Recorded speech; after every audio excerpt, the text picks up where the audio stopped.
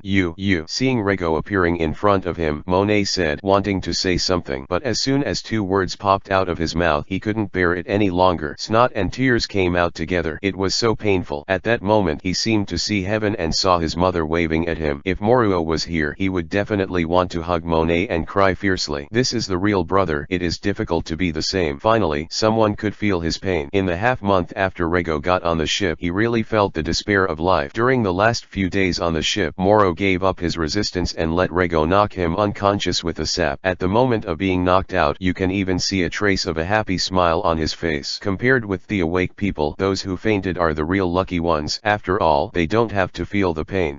Looking at Monet, whose nose and tears were pouring out together on the screen, the Marine generals in the cabin all exclaimed in amazement. Even Zephyr and Kizaru were no exception. How much pain does it take to make Monet, who has a strong personality, become like this? Every Marine who saw the scene in the cabin would have some doubts in their hearts, but it is not a kind of pain that can be described, and no one can understand the pain of Moro and Monet if they cannot experience it themselves. Let's have a good fight. After a long while, Monet finally slowed down and said to Rego that his hand had already touched the knife. At the same time, a sharp aura was released from his body. Although that stick really hurt, Monet felt that he had met a strong enemy, and he wanted to defeat this strong enemy. His life is growing up in constant failure, so he is never afraid of failure. He believes that as long as he has the courage to continue, he will continue to grow. Well, I'm sorry, I'm in a rush to urinate, so I'll go first. Looking at Monet, who was serious about fighting him, Rego pouted and said he hated things like challenges the most, especially when he saw the man in front of him being beaten and looking at him eagerly. His mind was definitely not very good. Even if he wasn't stupid, he was definitely an idiot like Wu Qi in the legend. Rego had only one way to deal with such a person: to hide away. Although he wasn't afraid of Rego, he didn't want to cause such trouble either. If I beat this person down and come to fight him every day in the future, wouldn't that be asking for trouble? Besides, he has taken advantage of it, so what is he doing here? After speaking, Rego strode up and didn't care about Monet. For a moment, whether it was the Marine generals in front of the screen or Monet, who had already touched the sword, all were shocked. And this operation? No one would have thought that Rego would respond like this, and they were all still waiting to see the showdown between these two strongest rookies. There is no doubt that Rego's decisive escape had thwarted their idea. Even Monet lost his mind when faced with this result. As for the result of the battle with Rego, he thought about victory and defeat, and even said that evenly matched forces appeared briefly in his mind. But in any case, Rego's urination was beyond his imagination. Without the slightest bit of defense, without the slightest scruple, you just disappeared in my world. A little surprise indeed. No, it was so surprising